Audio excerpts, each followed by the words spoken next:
La caputxeta vermella. Vet aquí una vegada, als afores d'un poble molt petit situat ben amunt de la muntanya, hi vivia la família d'una nena. A la nena li agradava molt posar-se un abric vermell amb caputxa que li havia fet la seva àvia. Encara que no fes gota de fred, ella sempre volia posar-se la caputxa. És per això que per aquelles contrades li deien la caputxeta vermella. La caputxeta era una nena alegre. Com totes les nenes, tenia moments per tot, però generalment era riallera i divertida. Cada dimecres acompanyava la seva mare al mercat a comprar fruites i verdures per casa. Aquell mateix dia, abans que es fes fosc, les dues creuaven el bosc per visitar la seva àvia, que estava malalta, i portar-li algunes provisions del mercat. Un dia, en tornar del mercat, la mare de la caputxeta no es trobava massa bé i va dir-li que no anirien a casa l'àvia aquella tarda. L'àvia vivia sola, en una casa al mig del bosc, i com que en aquella època no tenien telèfons, la caputxeta va pensar que si no anava ningú a visitar-la, potser es preocuparia. «Mare, si vols, puc anar-hi jo sola a casa l'àvia», va dir la caputxeta. «Estàs segura? Pensa que hi ha molts camins per arribar a casa l'àvia», va replicar la mare. «I tant que sí! No vull que l'àvia s'espanti si no hi anem», va respondre la caputxeta. La mare va dubtar durant una estona, però va pensar que probablement sí que s'espantaria l'àvia si cap de les dues no anava a veure-la. Finalment va acceptar l'oferta. La caputxeta va agafar l'abric vermell amb caputxa i la mare li va donar un cistell amb les provisions. Abans de marxar, la mare li va dir: «Ves molt amb compte, caputxeta. Recorda seguir el camí que fem sempre i no et fiïs de ningú». La nena va fer un petó a la seva mare i va endinsar-se al bosc mentre entonava una cançó tot xiulant. Quan no portava gaire estona caminant, va veure un prat ple de flors de diversos colors. Va mirar el cistell i, en veure que encara quedava espai a dins, va entretenir-se a agafar les flors més boniques de tot el prat. Va fer un ram i el va posar dins del cistell. Tot de sobte, van sortir una família de conillets d'un cau que hi havia molt a prop d'on era la caputxeta. «Hola, caputxeta! Què hi fas aquí tota sola?», va dir un dels conills petits. «Porto aquest cistell a la meva àvia. Com sabeu, està malalta i la mare avui no es troba gaire bé», va respondre la caputxeta. Els conills es van quedar bocabadats durant uns moments. «Però ets molt petita per anar-hi tota sola», va dir l'altre petit dels conills. «No hi aniràs sola, nosaltres l'acompanyarem», va replicar la mare conilla. La caputxeta, feliç de fer camí en companyia dels conills, va agafar el cistell i van enfilar junts el camí cap a casa l'àvia. Quan ja faltava poc per arribar, la caputxeta es va tornar a entretenir a recollir mores a la vora del camí. Mentre recollia les mores, va aparèixer un llop ben plantat i va saludar a la caputxeta. «Hola, caputxeta», va dir el llop.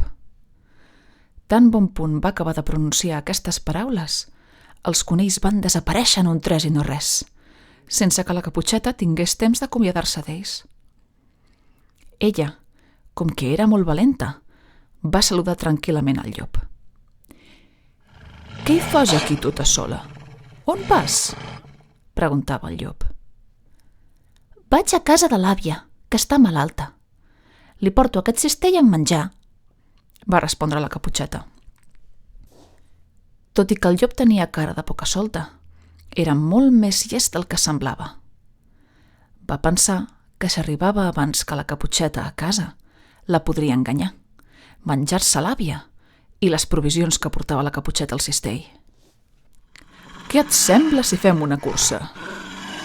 Guanya qui arribi abans a casa l'àvia», va proposar el llop. La Caputxeta, que era força competitiva i li agradava molt jugar, va acceptar la proposta. Va agafar el camí que li va assenyalar el llop i el llop va seguir pel camí que coneixia la Caputxeta. Ella no se'n va adonar, però el camí que agafava era molt més llarg que el del llop. Mentre la Caputxeta caminava cap a casa l'àvia, pensant que tenia possibilitats de guanyar, el llop va arribar tranquil·lament a casa l'àvia i va trucar a la porta. Qui hi ha? Deia l'àvia des de dins de casa. Soc la Caputxeta. Va respondre el llop. Passa, filleta, la porta està oberta. No van passar ni 5 segons.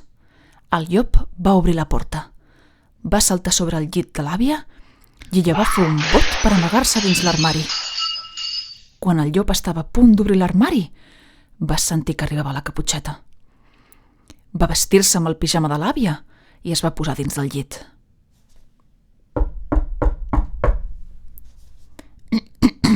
Qui hi ha?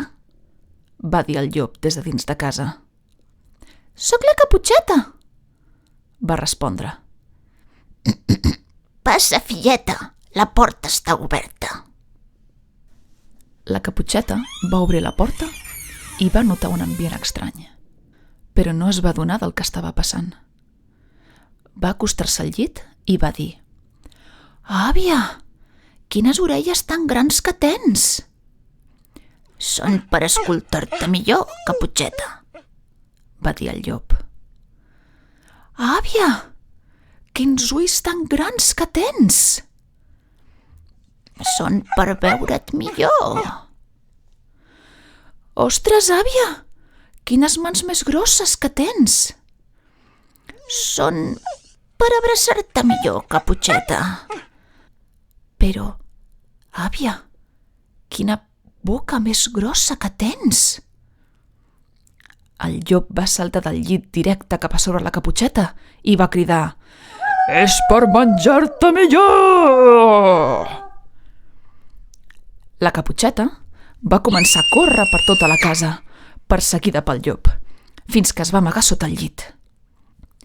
Van tenir la sort que molt a la vora hi passava un caçador de la zona que s'encarregava de mantenir els llops a ratlla. Quan va sentir tot aquell terrabastall, va sortir disparat cap a la casa.